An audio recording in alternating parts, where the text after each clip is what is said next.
welcome to the Skeptic Zone, the podcast from Australia for science and reason.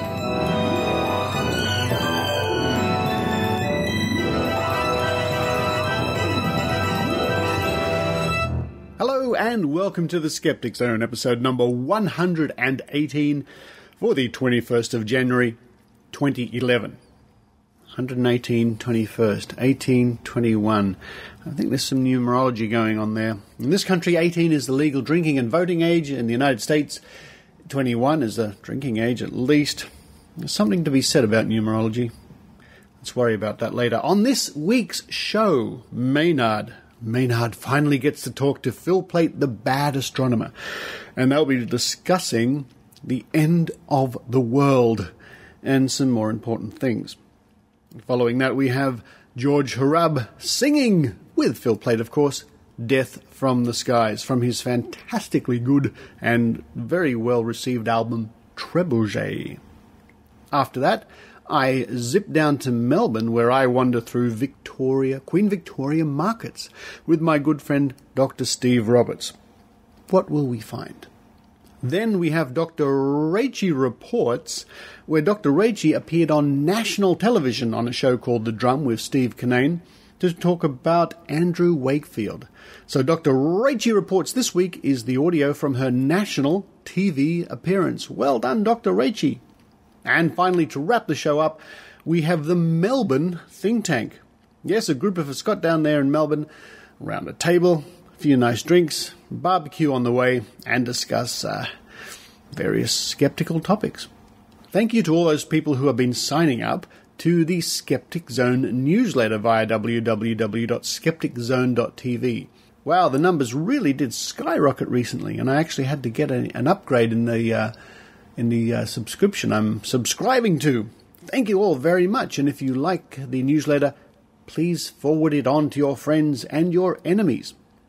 And finally, if you want to really help us, and Dr. Rachie in particular, we are saving up to buy Dr. Rachie a fantastically good new microphone so her Dr. Rachie Reports segments sound even better than they do now. The best way you can help us, if you want to help us and Dr. Rachie, is to become a PayPal micropayer for the Skeptic Zone for less than $1 a week.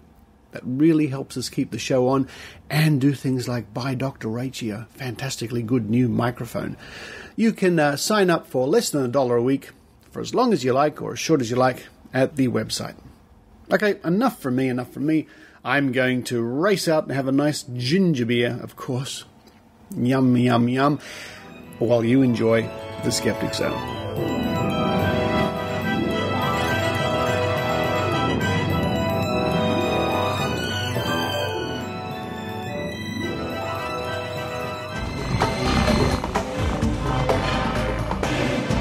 Yes, it was the great meeting of the minds. Maynard and Dr. Phil Plait, over Skype and over telephone, because I think the enemies of reason were trying to sabotage the whole thing.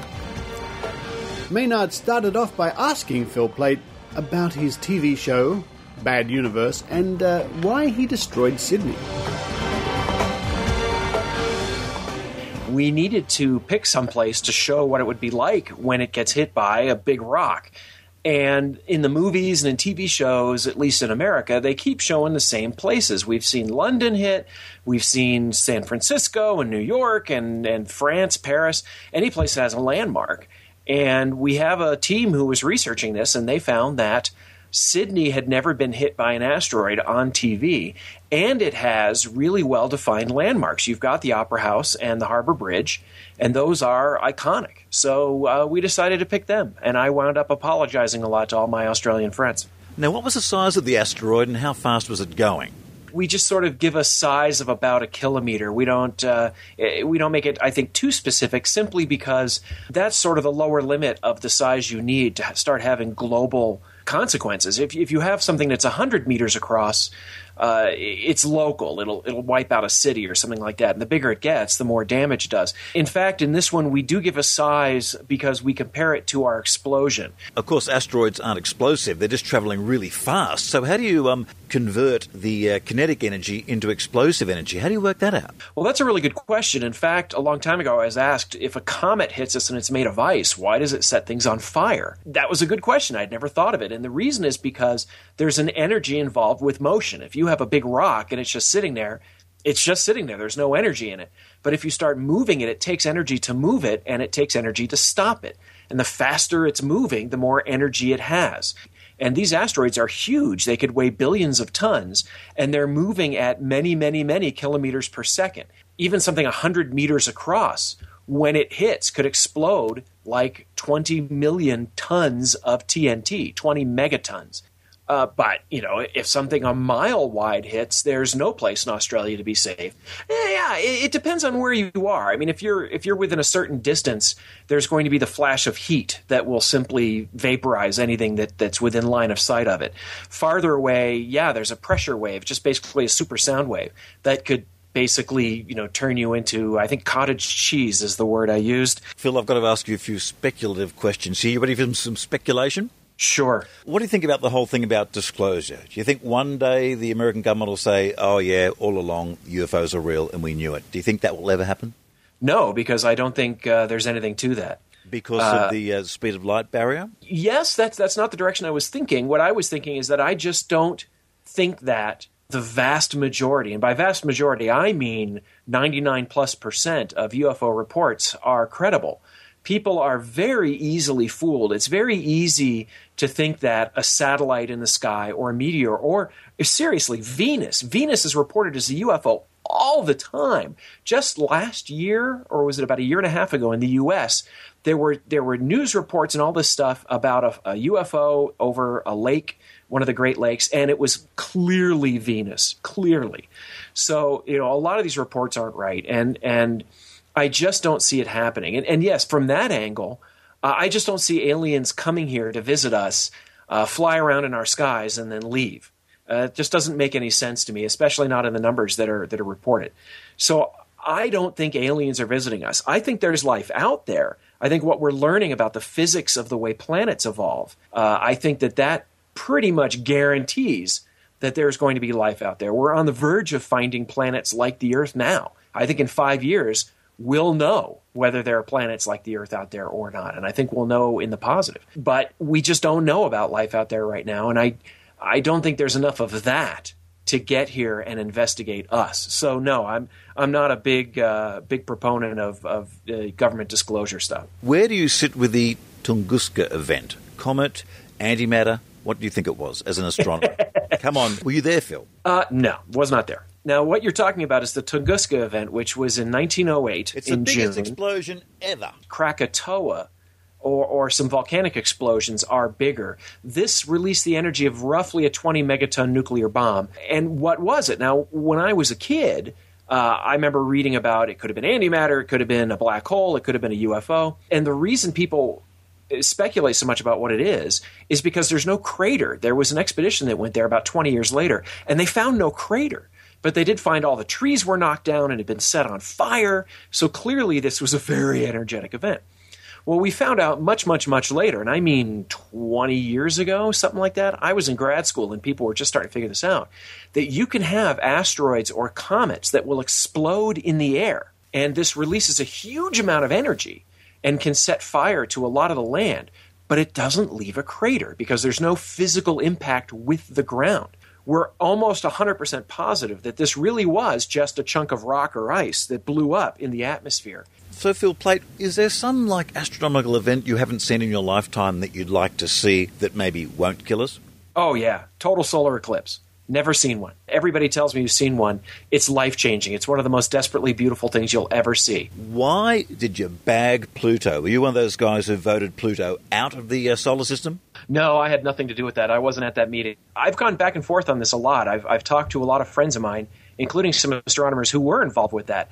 And I think that the idea of voting on whether Pluto is a planet or voting on the rules of what should be a planet or not, to me, is silly. Now, how do you feel about the Oort cloud? I reckon that's pretty cool. Well, the Oort cloud is this, it's still a theoretical concept that there's this repository of gazillions of comets way out in the solar system, and we've never actually seen it.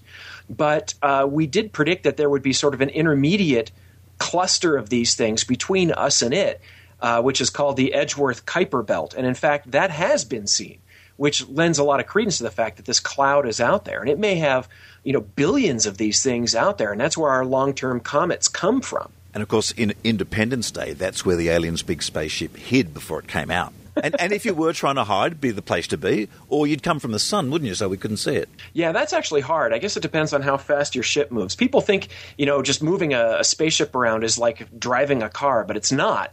It's like driving a car if your house is moving 100 miles an hour in one direction and your garage is moving 100 miles an hour in the other. Everything's moving, and it's really hard to just, you can't just point and aim and go. You have to predict where your target's going to be when you get there, and so it's hard to just come out of the sun. It'd be really, really hard for aliens to sneak up on us. Chances are we'd see them. Hello? For those people that wonder, has he suddenly gone under the water or something, our Skype connection just wasn't behaving itself, was it, Phil? No, not terribly well. Sometimes that happens. We were just talking about Nibiru there, and I was just saying that as an astronomer, when people go on about these planets that you and everyone else in the business is pretty sure exactly does not exist, how do you not go ballistic about it when you hear it over and over and over again? It can be very tough, but in this case, it's even harder because there are people out there who are scared by this. And this whole Planet X thing, you can go back into the Internet archives and find people who were, selling their houses, trying to move to safe locations because they thought this thing was coming in 2003. And in fact, this planet doesn't exist. We'd know. If there were something like Mars tooling through the solar system, all the planet's orbits would be all messed up. And the people talking about this are talking about a planet much bigger than Mars. So clearly this thing doesn't exist. So it's pretty easy to say, no, that's wrong. But it still scares people, and that's very upsetting to me. And what about Apophis? That's the asteroid that's going to come really, really close to us.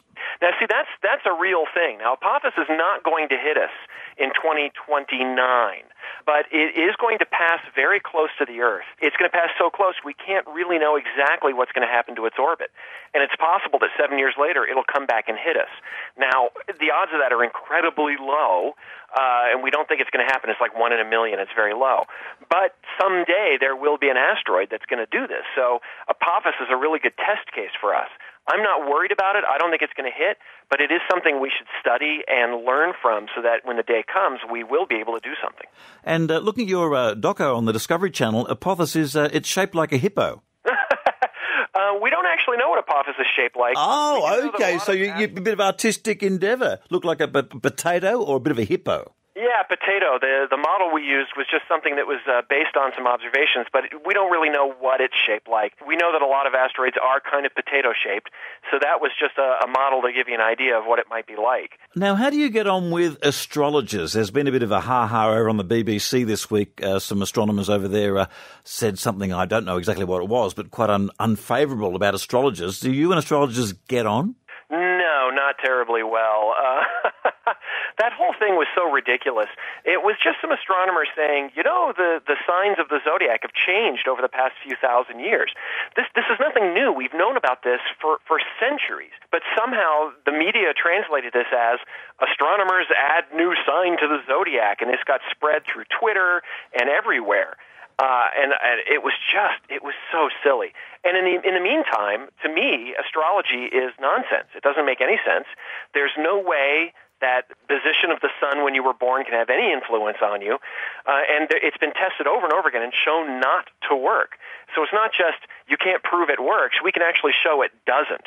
And yet people still believe in it. And it's like you said earlier, it's maddening. Where did you get that catchphrase of yours, holy akalaka? Is it a Muppets thing? No, and that's a whole thing. I've been saying it for years. It's the name of a volcano in Hawaii. It's Haleakala. And there was a TV show back in the 80s I used to watch, and somebody actually said Holy Haleakala while they were on vacation there. And it just struck me as funny. I said it at one point while we were filming. My producer liked it. So I said it a few more times, and I said, just use it a couple of times. And he wound up using it 7 times or something crazy. I thought it might have been a walk the dinosaur, was not was thing. Boom, boom, aka-laka-laka boom. Boom, boom, aka-laka boom, boom.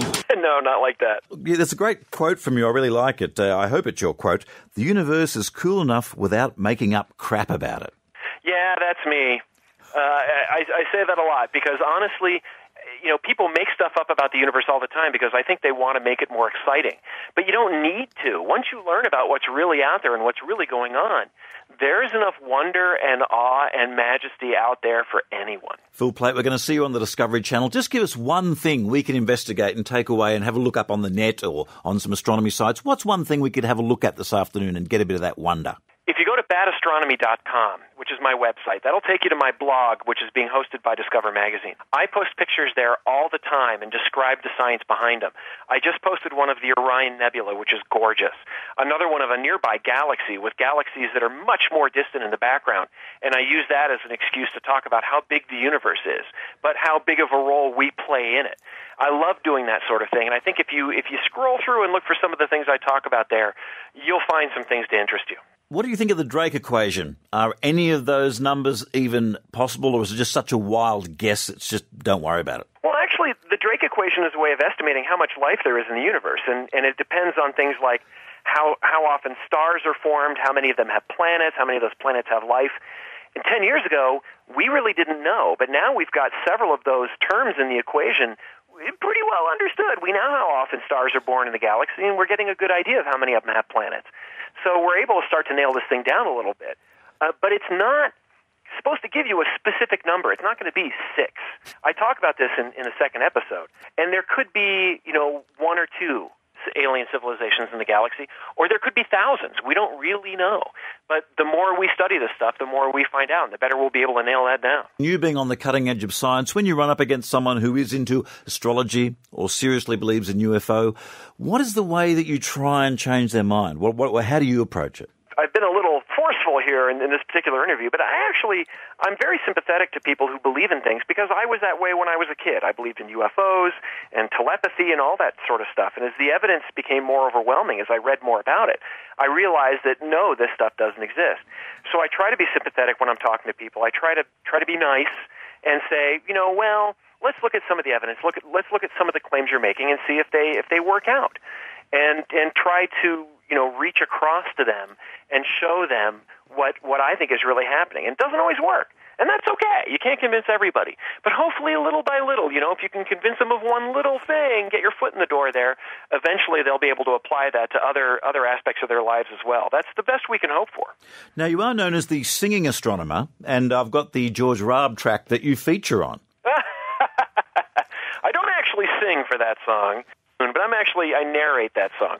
George Hrab is a friend of mine. He's a skeptic, and he's a musician.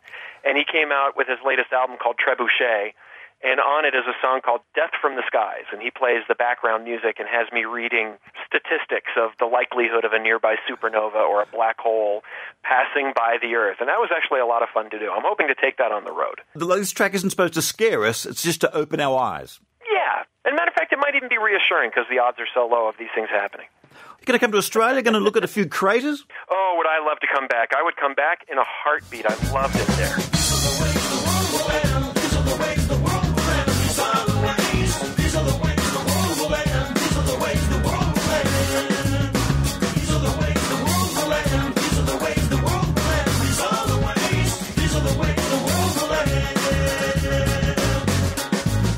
Odds of dying by asteroid impact, 1 in 700,000. The overall risk of dying from an impact in your lifetime is 1 in 700,000, somewhat less than being killed by a fireworks accident, but still more probable than being killed on an amusement park ride or by an act of terrorism.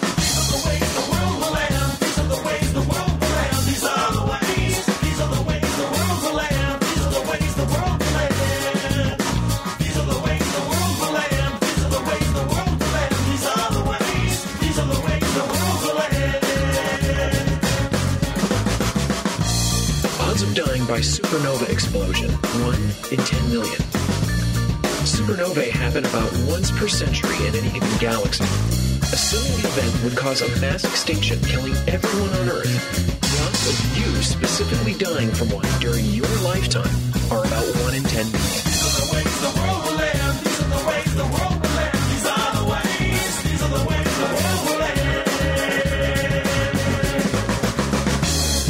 Odds of dying by solar flare or coronal mass ejection, 0, but with an asterisk. While a whopping big solar event can seriously impair or destroy a nation's infrastructure and economy, in general, it will not directly cause deaths. We have to rate this a 0 chance for human fatality, but with an asterisk, as a nod to the destructive power it has in other ways.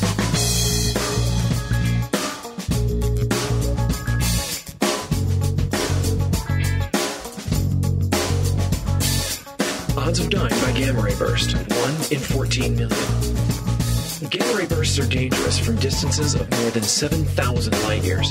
We would have to be in the path of a relatively narrow beam to get hurt. Your odds of being killed by a GRB are 1 in 14 million. You are about as likely to be killed by a shark attack.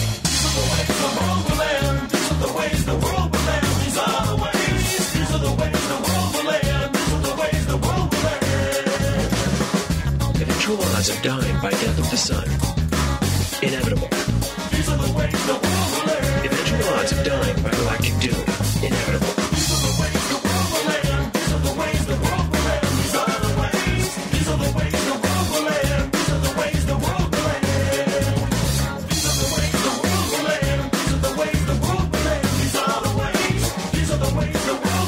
Eventual odds of dying by death of the universe. Inevitable.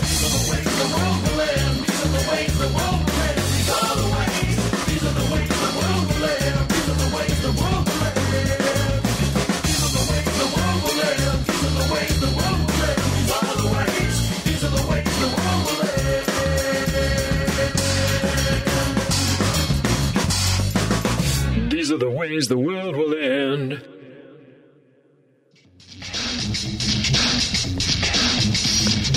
This is Desiree, host of Canadian radio show Skeptically Speaking. For those of you that don't know, Canada's quite similar to Australia. People know us primarily for our weather and our beer, and we have a queen, just like you do. Same one as you do, actually.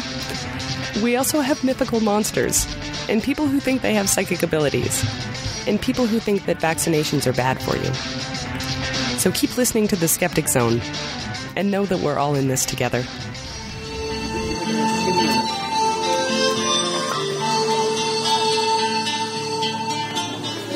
Well, I'm in Melbourne, Victoria, visiting my good friend Dr. Steve Roberts, and Steve has dragged me along, quite willingly, I must say, to the famous Queen Victoria Market. Queen Victoria Market, yes. At the top of Elizabeth Street in Melbourne. It's like a giant sheds, I should say, big tin roofs, and they're just stall after stall after stall. We're passing jeans at the moment. There's some leather jackets, Ugg boots over there, some interesting clocks, giant clocks here, flags of all nations, painting, phone accessories, number plates. It goes on and on and on. So I'm curious to see what we're going to find.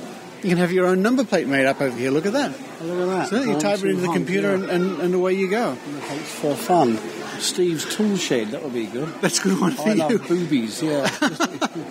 Oops. Oh, well, let's dive into these markets and see what we can find.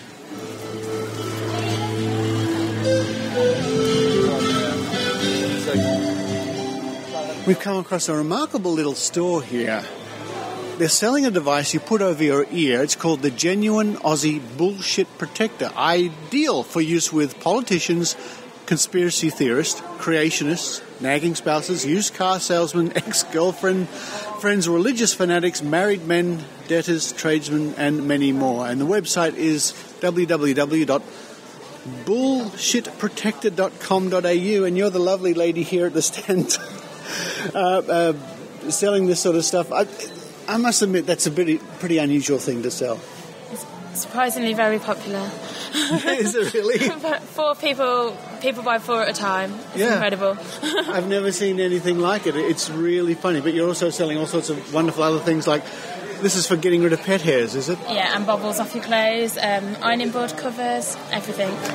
And my friend Steve Roberts is here. She was just telling me that the bullshit protectors sell remarkably well, Steve. I should think so. There's a sore need for that in the modern day and age. So, everybody rush to the Vic Market and get a bullshit protector. It's just what you need. Just what I need. They come in pairs.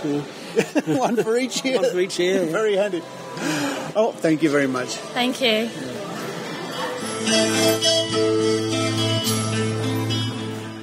Steve, I wanted to have a quick word about your quiz, Dr. Bob's online quiz. Now, this is a quiz specifically for skeptics. Well, can you say that? No, it's for anybody who's light-hearted and likes a sense of fun.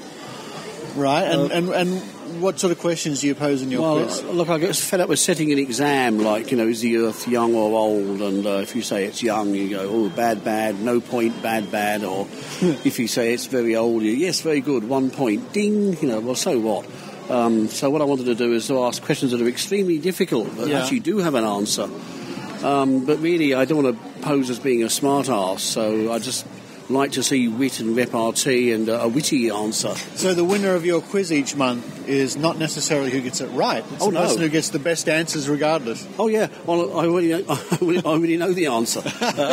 So if somebody can put something witty, for example, the world land speed record in 1899, 65 miles an hour. What powered the vehicle that took this record? Yeah. Okay, it was actually steam-powered and also electricity-powered one in the same year. But, if somebody replied vanity or testosterone, which is actually really more accurate than the real answer. How was the Sound of Music edited for showing in South Korea? How was it? They cut all the songs out. What? It was too long. This is the sort of things you can learn on Dr. Bob's quiz. Yeah, the answer I got was edited insufficiently, or edited with duct tape and a flamethrower, in North Korea. So it's really just for people a sense of fun. And I publish all the answers I get, all the ones that are printable. Yeah, the ones that are printable. Yeah, there's no prize of any significance. It's just a sense of fun and very difficult questions, and you can also see all the previous questions and all the previous answers. And the winner gets their name put on your roll of honour. My roll of honour, that's right. And we could send a Great Skeptic CD or something as a prize. So there are prizes occasionally. Look, check out Dr. Bob's Skeptical or Not So Skeptical quiz, and that's at www.skeptics.com.au/features, and there you'll find Dr. Bob's quiz. That's right, yeah. I'm happy to engage in correspondence for people who send answers in as well. So. See if you can stump Dr. Bob. Thanks, Steve. Thank you.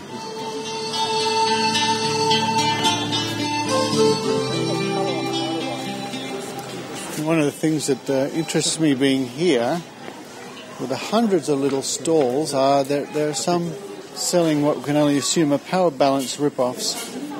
The packaging is vastly inferior. Looks like photocopied paper almost. But, the power balance bands themselves look just as genuine as the so-called real item. But they range anywhere from $10 back there for a purple one to $40 around in another store. So I guess some people here simply bought consignments of them from somewhere and are flogging them off here at the Victoria markets. Very interesting. And they were like so they're rip-offs of a rip-off, basically. They're rip-offs of a shonky device to begin with. Not the genuine power balance. No.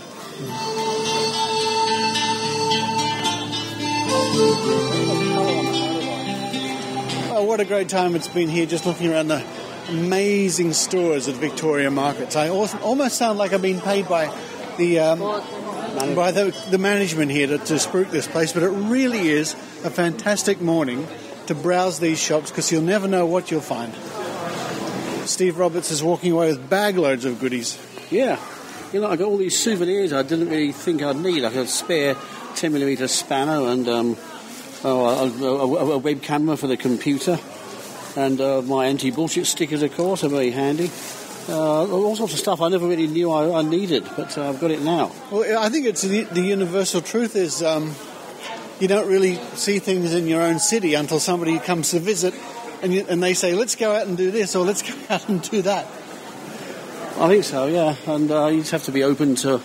There's all sorts of stalls here, mechanical and clothes and food and woo-woo stuff, and you name it, it's all here. Of course, we passed a little stall of a psychic tarot card reader and where they sense things from touching the object. Psychometry, the word escapes me. Psychometry, yeah. That's right. So, yeah, Melbourne people, if you haven't been to your Victoria markets in a while, now's the time to do it. And if you're visiting Melbourne, I can thoroughly recommend. It's great fun.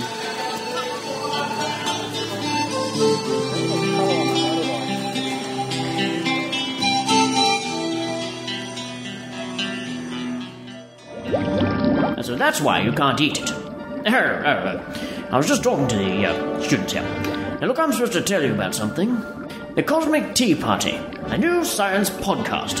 Podcast? The hell is that? At any rate, it's about science and mathematics. Sounds rather dull. Oh, hang on. It says here, not dull.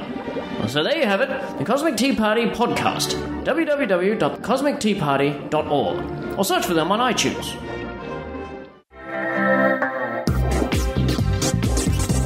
Now it's time for Dr. Rachie Reports with Dr. Rachael Dunlop. Third and final part of a British medical journal investigation has been published, debunking research by Andrew Wakefield, which claimed a link between autism and the MMR vaccine given to children. The journal denounces the study as an elaborate fraud, but Wakefield says it's trying to crush valid probes into immunisation. Wakefield's research led many parents to stop vaccinating their children and is still cited by anti-vaccination groups around the world. Dr Rachael Dunlop is a research scientist and a member of the Australian Skeptics. She has written extensively about the Wakefield case on her blog, and she joins us now. Rachel, thanks for coming on the drum. Thanks for having me, Steve. Now, let's go back to the case of Andrew Wakefield. What did he do? When did this all start? Before we get into the medical journal publications, tell us a bit more about Wakefield. Sure. Well, the paper was published in 1998 in The Lancet, and it covered 12 children who Wakefield was trying to demonstrate this new disorder called autistic colitis, which is a disease of the gastrointestinal tract. And so he did this study looking at these 12 children, and then what happened was, in fact, in the study, it didn't look at a link between autism and vaccination. But he had a subsequent press conference after the study was released, and this is where the whole sort of vaccines and MMR cause autism began. And it sort of got taken on by the media, particularly in the UK, and spread across the world, and it created this vaccine scare, which we still have today, which is that many parents think the vaccines So what direct influence did Wakefield have on childhood vaccinations? Well, vaccination rates dropped, particularly the MMR, which is the measles, mumps, rubella vaccine. In the UK, for example, after his study was released, levels dropped to about 79%. Now, it's required about 92% of people have to be vaccinated to have this process called herd immunity. And basically that means that if a lot of people in the community are vaccinated, then when we get viruses or bacteria into the community, they can't spread. And in some parts of London, in fact, vaccination levels dropped to as low as 50%.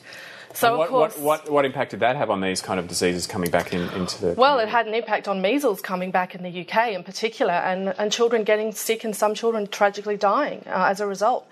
He had a big impact on the levels of vaccination rates after he released this paper. Well, let's deal with the three-part series that the British Medical Journal has just released, and the last version of that has just been published.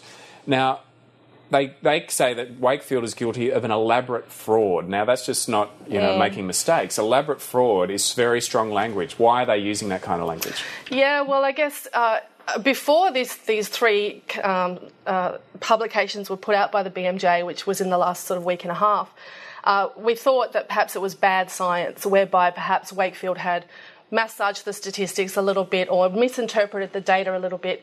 But the research that Brian Deere did, and he's an investigative journalist who published these three things in the BMJ, he spent 7 years researching this case, and he was able to show that, in fact, Wakefield made up clinical records of the children in the study.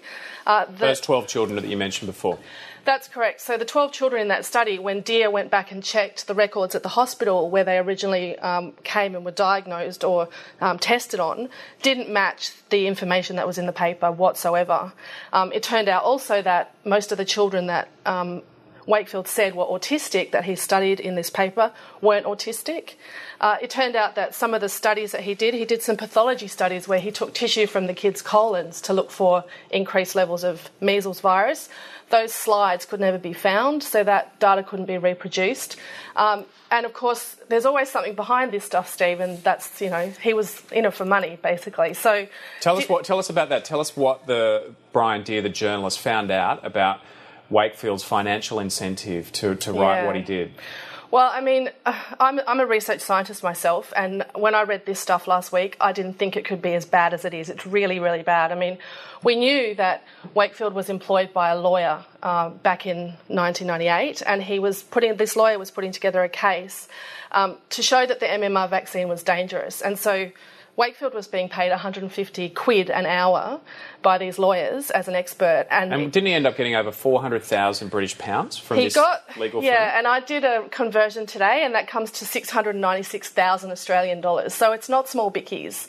In addition to that, he had a patent when he'd submitted for a measles vaccine, because what he was trying to show was that the triple injection was dangerous. So if he could show that through this paper, and he had a patent on a singles measles vaccine, then he could say, but I've got the solution over here. Here is the single one, buy mine.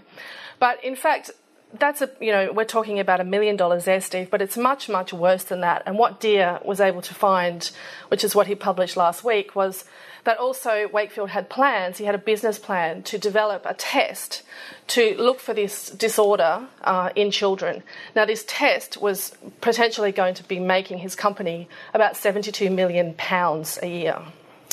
That is extraordinary. We're not talking small bickies here. Okay, well, Anderson Cooper did an interview with Andrew Wakefield recently on CNN, and here's what Andrew Wakefield said in defence of himself after the first couple of the articles were published by the British Medical Journal.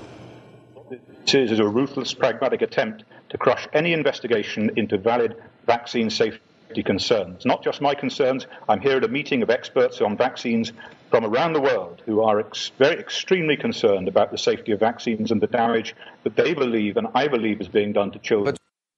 So Wakefield there is trying to say that the British Medical Journal, is trying to crush valid investigations into vaccines. He also said in that interview that the journalist Brian Deere is a hitman. He described him as a hitman. Yeah, well, Wakefield's saying that this is an attempt to quash valid research into vaccines is absolutely false. For 13 years now, science has been concentrating on trying to find this link between vaccines and autism because Wakefield published this in 1998. So 13 years of science have been spent looking into this link. Lots and lots of studies have been done, and there's been no evidence found, Steve. So, in fact, we've diverted our attention from looking at the causes of autism into debunking what Wakefield did.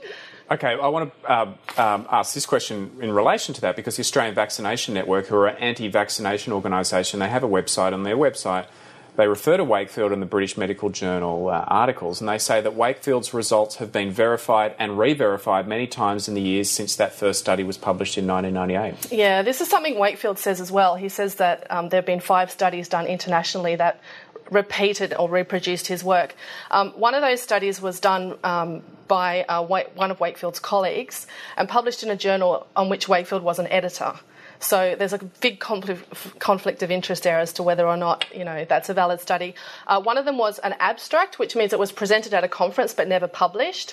A couple of them were case studies on 1 or 2 people, and one of them did a reasonable study and showed that there was no link. So I'm not quite sure where they get that information from. Okay, the AVN also say, once again, the media, in response to these BMJ articles, once again, the media is marching to the tune of their advertisers and goose-stepping across the truth without any regard to what actually happened.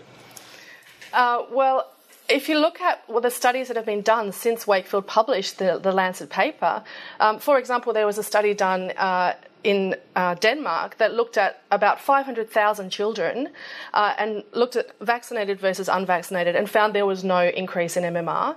In Japan, they stopped using the MMR for a long time and the rates of autism continued to increase. Some of the components of vaccines that people like the AVN claim cause autism were taken out of vaccines in the year 2000, 2001.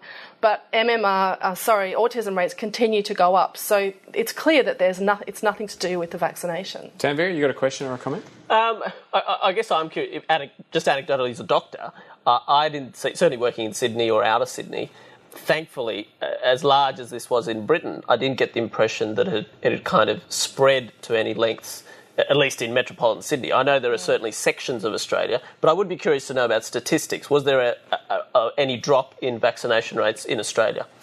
Not really. It didn't affect Australia as much as it did the UK. I mean, we only have about 2 or 3% of parents in this country that refuse to vaccinate altogether. It's quite a small number. It hasn't changed much. So it really was a big problem, much more in the United States and also in the UK. Yeah. I mean, my I guess comment on this is a couple of things. One, I think there is a segment of the community generally that would be suspicious of science, modern medicine, etc. Would look towards, hence the rise in alternative medicine, secular spiritualities. So this sort of information would be particularly attractive to that group. Second, these sort of events, it demeans the quality of science to the public, who already have a very poor understanding of science. And, climate change is a great example. So increasingly people will question just the validity of trials in general. So I think it's very damaging, this caper for scientific discourse in the public realm.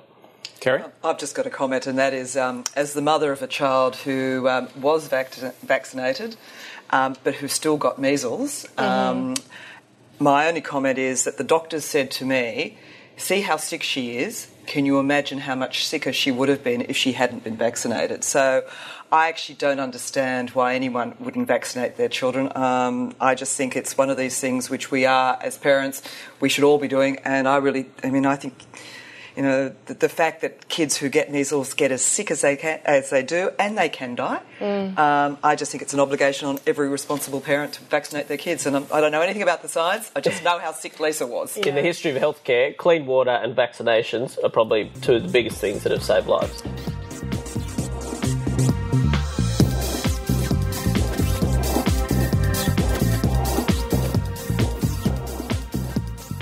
This is Brian Dunning from the Skeptoid podcast. Been enjoying your critical thinking shows in audio only? You've been missing half the fun. Check out my new video podcast, In Fact, on iTunes, or click it on Skeptoid.com. 3 pilot episodes of In Fact are available now for immediate viewing.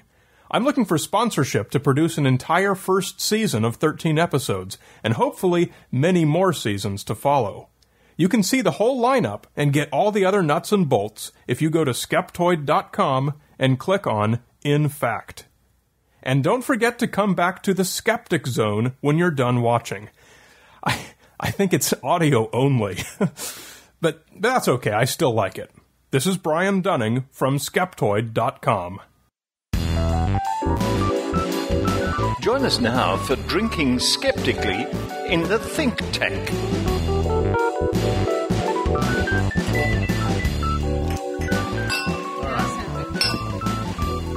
And that clinking, folks, you can hear in the back. Stop it, Steve.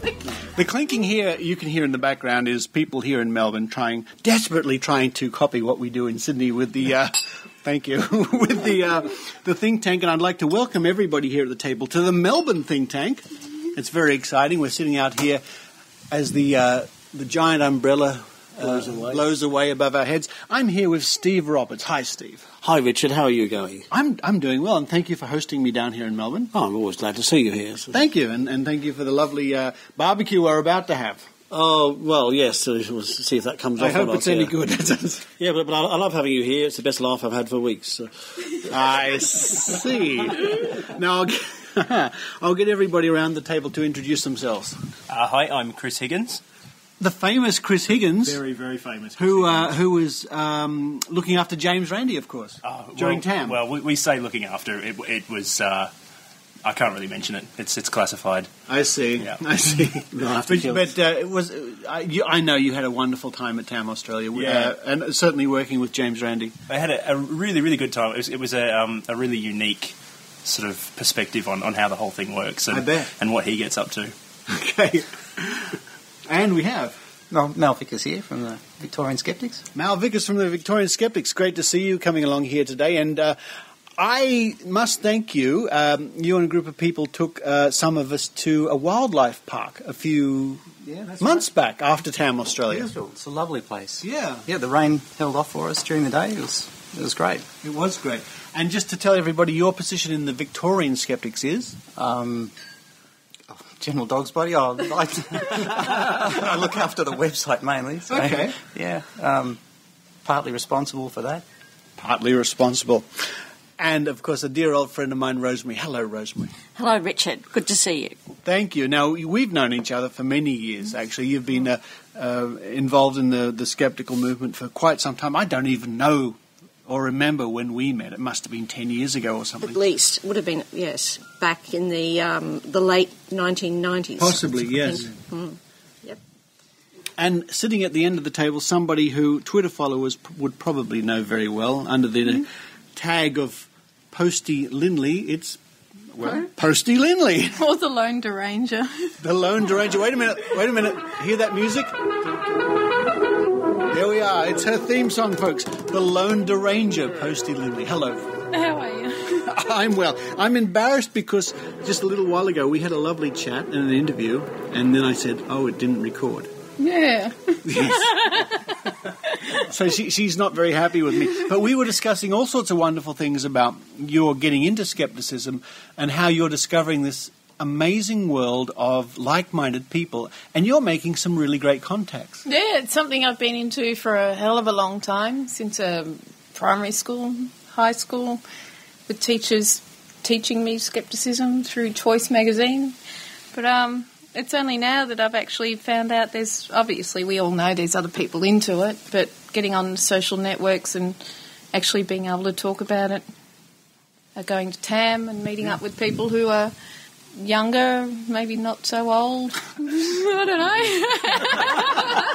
She glanced an eye at me then, folks, I must say. Oh, dear, Steve, what are we going to do with these young people? We do follow the same band, actually. Me and Lily, actually, we've just discovered we do follow the same band. Hawkwind, yeah. So there's a thing. They must be about 70 by now. Yeah, Silver Machine. We've got to listen to that later on. It's about a Zimmer frame. Zimmer frame. Now, Silver Machine. So, but... Oh dear, we haven't even begun drinking it. You had a wonderful time at Tam Australia, you were telling me earlier, along with Chris and I hope most of the people who came along. And you were telling me all sorts of stories about the night you went to the karaoke. Karaoke with the Croucher brothers. And I went there with my friend Frankie James. And I think Unifex Gold was there. Of course he was. And, we sang songs with George Hrab. He turned up later on. About 1 o'clock in the morning. I tried to get people to come down because everyone was upstairs. And I said, no, we've got to do karaoke. No, you get free drinks. So I sang a song with, I think, both Nick and Tom. And we sang the Galaxy song by Richard, by Eric Idle. Really? And so we sang that. I sang a couple of other songs, and then George Hrabi, Mr. Hrabi. George Hrabi. Turned up. That's what the kids are calling him. Yeah. The kids call him Hrabi. And so he turned up and stole the show. And, of course, he was just, singing Let's Dance by David Bowie. He he said it was shot in Sydney, which it was, in one of the pubs in Sydney. Yeah. And, he just... what was the other song? He did Bohemian Rhapsody. That's it. Everyone went off on that. It was fantastic. Gin from Tasmania, he went absolutely nuts on that song. So, yeah. Which is bringing me to something I wanted to discuss with you and everybody here at the table. One of the aspects of skepticism, now, we do so much, and there is so much to know and learn, as you're finding out, Linley, in skepticism. Well, it's more with the homeopathy side and the medical side that... I'm needing to learn about. I didn't grow up with science. But your skeptical interest really is in the classics, like the paranormal and the Bigfoots and all that sort of stuff. So that's the stuff I love: conspiracies, UFOs, Bigfoot, Monster Talk is a good podcast for all that. Joe Nickel, I follow with his blog, with his books. Joe's fantastic. And so I like a lot of paranormal research. I like a lot of things about divining, your tarot cards and that stupid water divining, the rods and... Well, this is what we call the classics. Now, Rosemary, you've been involved with water divining. And I know, Steve, you've been involved with water divining too. I mean, there's so much to know and learn about skepticism. But what's your opinion about keeping ourselves grounded in what I guess I'd call the classics? Oh, well, it's necessary. Necessary. It's only, we have to keep grounded in the classical methods of scepticism, in methods of investigation, making fair tests, being open to evidence, being open to claims actually being true, and we test them in a properly fair manner and come to good results, valid results, and we have to be grounded in that technology, in that attitude, first of all, and then you can then apply that to water divining, homeopathy, UFOs, whatever there is. You can, if you establish a fair test or a fair set of criteria to judge a phenomenon by, then you can make a reasonable pronouncement about it. But you can't start with a conclusion. No. You can't start, well, there can't be any UFOs, so, therefore any sighting must be wrong. Because then people will be all over you. They'll say, well, what about this, and this? And we were talking earlier, Linley, about gish galloping. Yes. Yeah. How people can do that. They can steamroll you with endless references and you've got no hope. You just don't know where to start. You don't know where to start. Don't know where to criticise to actually come across as intelligent enough to fight someone who has studied enough. Even with Jenny McCarthy, she has done her research in what she believes in is right, but to actually fight her back and tell her that she might be a little bit misinformed. Might. With the might in brackets. Well, I think you're discovering there is a lot to learn. Yeah, there's a lot of people who do know where to start, and medical research is not my background. So, well, we all have a lot to learn all the time, but I can appreciate it from someone from your point of view. Yeah. Really getting your feet and up to your waist and up it goes into the muddy waters of scepticism, how much there is to learn. Yes. But I particularly remember Rosemary, that fun time we had at Midda. Oh, yes. Oh, in 2002. Yes, was but it? there were two Midda musters that we participated. This is the water divining test, yes. And Richard made a film, of course, the second one. But the thing I remember best was the excuses that the diviners came up with when their divining implements didn't work. Yeah. And that was really fun. Yeah, and this is something I wanted to touch on, as much as there's a lot to learn, and we all have a lot to learn about what we talk about, so we know what we're talking about. But I really enjoy the social aspect of skepticism. Yes. It is fantastic. Wouldn't you say so, Chris? No. No, that's not true. So getting back to you, Linley. That's not true. I agree. TAM was one of my first TAM in Vegas 2010 was my first big sort of social experience, and that's of course where I met you guys. That's right, yeah. A whole bunch of other people from the States and from the UK. But TAM this year what year is it now? Last year, the TAM Australia. Last year, yeah. TAM Australia was amazing. I've had so many people that, I think I met every single person that Randy met. 660 people, and I can only remember 3 names. But, really, really thoroughly enjoyable, and I think we need to do more of it. Yeah. And but for a social base of friends too. I mean, you don't even have to talk about skepticism. No. You meet some really great people, and you can go and fight kites together or something like that. Other interests. Skirmish. Skirmish. We should go skirmish. Oh, skirmish! I'd do skirmish. No pants. Motorcycling. Hands off skirmish. A skeptical motorcycling group. Yes, skeptic motorbike. With no pants. Yeah, with no pants. Yeah, we'd drive off somewhere and be skeptical. Then we could shoot each other and have no pants. That's right. We've done that. You've done that? Good drinking group. It's really good to meet people from all walks of life, of all ages, young and old, in various jobs, in executive management, right down to virtually the unemployed, and nobody really cares, and everybody can be mates together. It's really good. Yeah. Yeah, we all have the same. The only thing we have in common is the respect for science and the scientific method. And that's really about. And then people are quite different after that, as artistic people and so. We all have different interests in life, but there's one really combining factor. But I guess that's because we're all human, and that's a typical trait of being human, isn't it? Looking for like-minded people to socialise with, and I mean that's why we don't hang out with homeopaths, because what are we going to talk about, Or Jehovah's Witnesses. Exactly right. They all have a dogma. They say if homeopaths met socially. As a cat, mate. You've got a cat. It's around here somewhere. Tattoo. You've got a what? Hot dogma tattoo from a band called Tism. Where is it? I'm not telling. All right. Moving right along. On that. I've got a tattoo. It is on my Facebook page. You've got a tattoo on your Facebook page. That's cheating. Why doesn't it? Should be on your body, honestly. Somebody's karma ran over my dogma. Now, Mal. Oh dear. Do you see what we're saying here? Would you be of a similar mind? Have you found lots of interesting new friends and social contacts? Oh, yeah, absolutely. I just enjoy talking to people where you know the conversation's not going to drift into, you know, when you talk to people and they come out with all sorts of woo and you think, oh no. I just find it so much nicer to talk to skeptics, and at least they're informed about science and all those things, and it's just so much easier. And they don't read astrology charts. Well, I hope they read the ones that I write.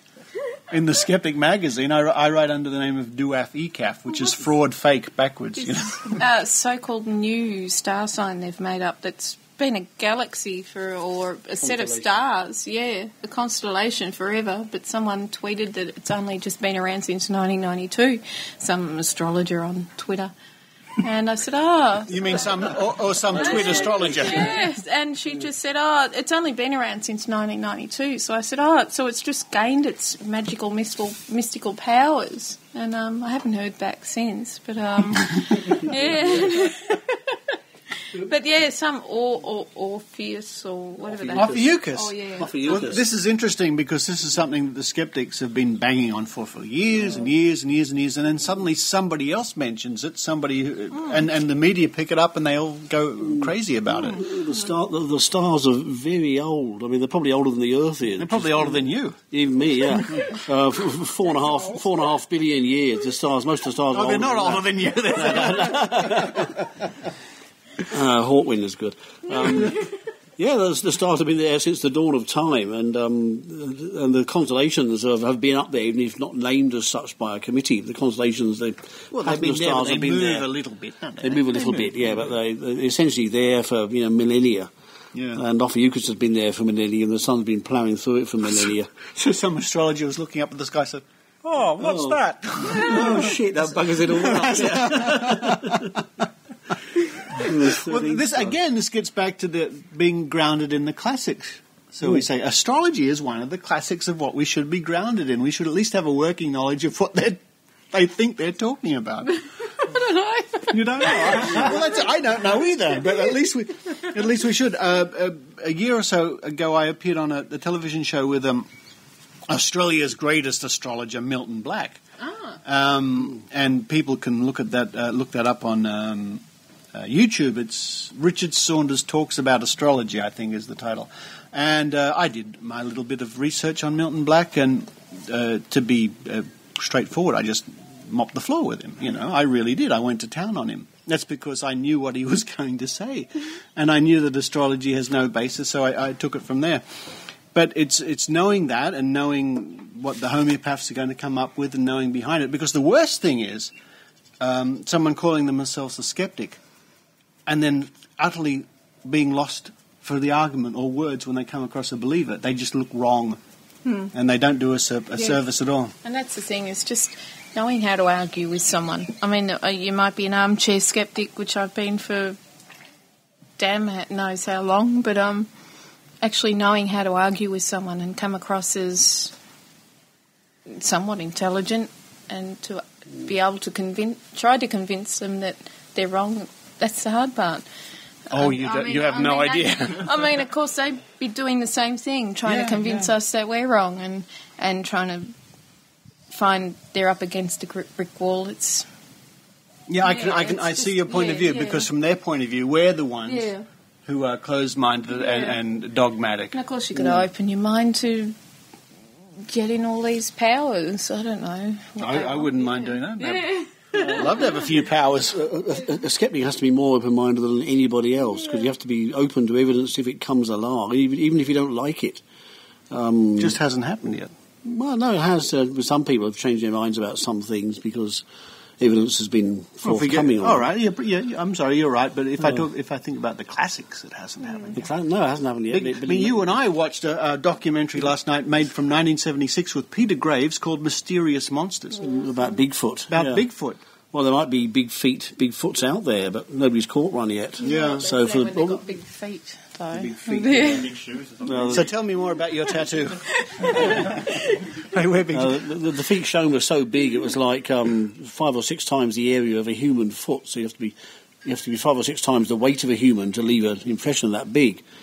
And all sorts of problems would arise about the structure of a body that big. But, there's been no evidence for Bigfoot. And as people pointed out in the programme, nobody's actually brought a dead Bigfoot body out. You know what the funniest thing of that programme for me last night, and this harks back to TAM Australia, is at one stage, believe it or not, they were scientists actually discussing Bigfoot's boobs. I am not kidding. Yeah. Remember the Patterson film, right? Yeah. And they're looking at it saying, and it seems to have these big breasts out in front. Bigfoot boobs. I nearly fell off the chair. They say, well, look, he's got the sort of pointy head of a male, but the big boobs of a female. And one of the Bigfoot what has my fans, life come to? I'm watching a documentary about Bigfoot's boobs. Well, one of the Bigfoot believers pointed out, what do you know about Bigfoot boobs anyway? Maybe they've all got pointy heads and big boobs. Maybe there's a new market in Bigfoot bras or something, We can start marketing... Bigfoot bra, I like that. For Bigfoot. Breast enhancement. It's the Bigfoot breast enhancer. I'm trying to work out what part of Tam reminds Richard of boobs. It wasn't. Don't you remember the hashtag? Oh, okay, no. Yeah, I remember. No, Rebecca Watson. I was thinking of something else. I wonder. When Rebecca Watson did her quiz, right? Yes, boobs. And it was Twitter, and everyone said, boobs, boobs. That was hilarious. Everyone. Yes, that was quite good. She's lost the plot. Now, what a wonderful time it was. Now, Chris, we were so pleased that you were able to come along, and you were just the man we were looking for to give Randy the help he needed. Thank you very much.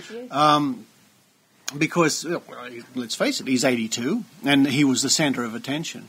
But I thought... Did you say centre or Santa? He was the centre of attention. He was. But I thought he handled himself at his age so well, and he was always there for people. It was incredible. Yeah, I was writing, sort of jotting down some notes and stuff about what we did the other day. I'm trying to write up a bit of a report about it. And one of the things I kept coming back to was the fact that every time I said to him, maybe you should go and have a couple of hours rest. We've got a lot on tonight. He'd be like, nope, I've got, I want to go and do this and I want to go and do that. And I was knackered by the end of the 4 days. I think he's fitter than I am. It's just remarkable at how he... That's what surprised me the most about him. He was just so personable and so out there. I was taken aback that it was last year or the year before that he was... his illness, and he was quite weak and couldn't interact with people, just in case he'd catch a disease or something. That's right, at TAM 7. And he was in a wheelchair, wasn't he? Yeah. And to actually interact with people could have done something, he could have caught a disease. His immunity was compromised. Yeah, that's what I'm thinking of. And now he's just shaking everyone's hands. You can talk to him close, and he was just there. And of course, it's been said. Sorry, I was just about to say it's been said many times, but he is as sharp as a tack. Oh yeah, just bam on the ball. He makes time for absolutely everyone as well. He would, if he was sort of starting to get a bit knackered, he would come up to me and say, Chris, I think we need to head off. But never before everyone was finished coming to say hi and having photographs and autographs and all that kind of stuff. It was remarkable. Dare we say amazing? Amazing. It was amazing. It was amazing. But yeah, I'm really, really glad I did it. He's not spoken to me since, so I don't know what I did. No. That's not true. A very, very cool experience. But there is a podcast you can download if you haven't done it, The Amazing Show with James Randi. Yeah, that's a great podcast. Yeah, I asked him a question on that about Doris Stokes and Don Lane, which is the first time I got into James Randi back then, with the water tipping... When Don Lane stormed off the show and told Randy to piss off. Yeah, bugger off, whatever. And obviously it gets played all the time on Channel 9 when they have their...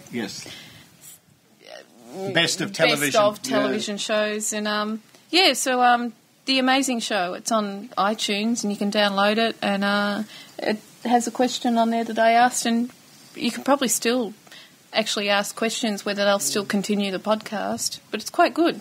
And it went for only probably 10 shows. Or it's because it's great. It's Randy with a lot of stories. But my favourite story from you were telling me just earlier, was from Tam, Australia, where we met, by the way.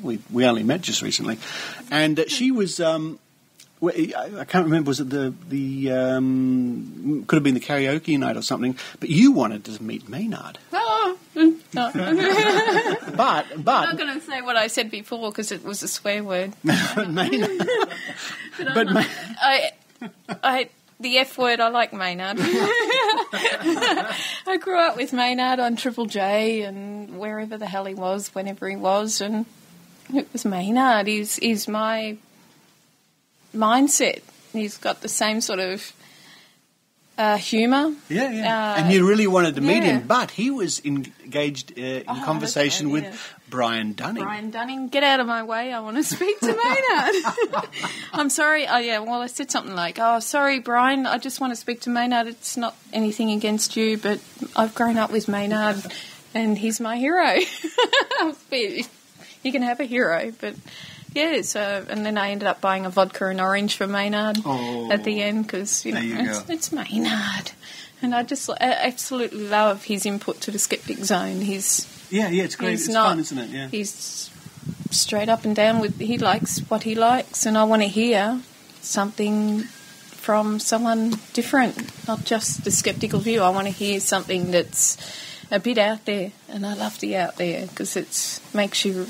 Well, it's probably why you and I got into this in the very first place, because we love the out there, the strange and the mysterious and all that sort of stuff. And the 9/11 stuff, as much as we know that it's bull crap.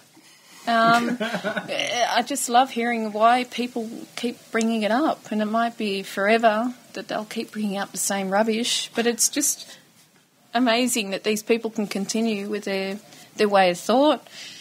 9/11, what's the other stuff? Conspiracies in general. Yeah, I'm just trying to think of his name. He was a footballer. I've got him on Twitter and Facebook. He's an English He used to be an English... Beckham. No. King of bullshit. David Icke. Yeah. Oh, wow. Yes. David Icke. Of course. As I said on one of the podcasts from England, David Icke. Yes, David Icke, King of bullshit. And he is King of bullshit. I love it, but I love reading what he has to say. No, we are so pleased that Maynard's part of the show. I appreciate the fact that Maynard filled in for me a few weeks back, and you thought that was quite funny. It was just great. It was just reliving the times when I was 15 and hearing Maynard just talk. His voice is just perfect for radio. There you are, Maynard. This is your fan. She's right here. I'm a big fan of Maynard and Maynard's Malays and his Mad Show. And I might actually travel up to Sydney for his Mad Show gig in Oxford Street, I think it is, with all the weirdo people out that way. But that'll be fun. That's what it's all about. Well, and again, I suppose we've come in lots of circles here, but that's coming back to the circle of like-minded people and having a good time. And also being skeptics. It's almost a side issue sometimes, isn't it? And I think he wants to introduce music into skepticism, which I kind of think is quite good too. You got George Hrab and George Hrab, and there's a few other people into the skeptical music scene. But why not ask people what sort of music they like in the scene? And a lot of people are just too up and down with their thoughts. Let's just open it up and relax and just get more open about skepticism, whether it's in music or critical thought or everything. And that's why we're here today, I think. The universe and everything. We're here today. We're going to be quite relaxed soon because the barbecue is going to be starting. Skeptical about barbecues. Skeptical barbecue. We're going to crack open another bottle of something or other. I think it's around the corner. We're going to roast a few believers on the spit. We're going to roast a few believers on the spit. Yeah. But until then, and I want to thank everybody for coming along for this lovely little afternoon Melbourne think tank. And so we'll grab our glasses here and say cheers to everybody from Melbourne.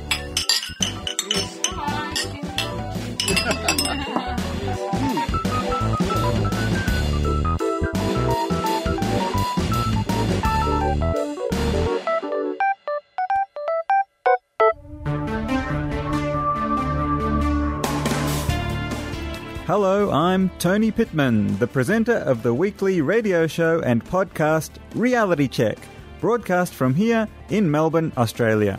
And if you like listening to the Skeptic Zone, maybe you'd like to check out Reality Check.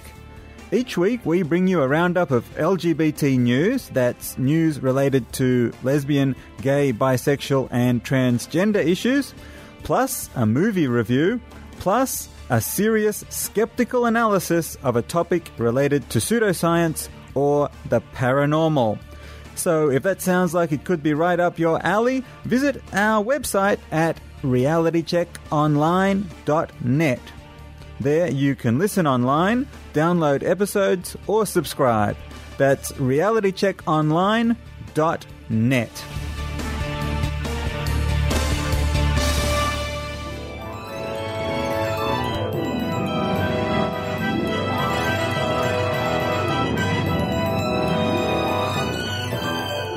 Thank you for downloading The Skeptic Zone.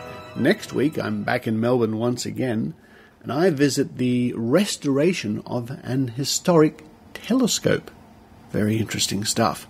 And a special guest, we have a special guest star coming on the show next week. It's so special and so secret, I can't even tell you who it is. I better find somebody. Yeah, look, I'm going to go away and do that. You enjoy the rest of the week. But for now, this is Richard Saunders signing off from Sydney, Australia. You've been listening to The Skeptic Zone. Visit our website at www.skepticzone.tv for comments, contacts, and extra video reports. The Skeptic Zone.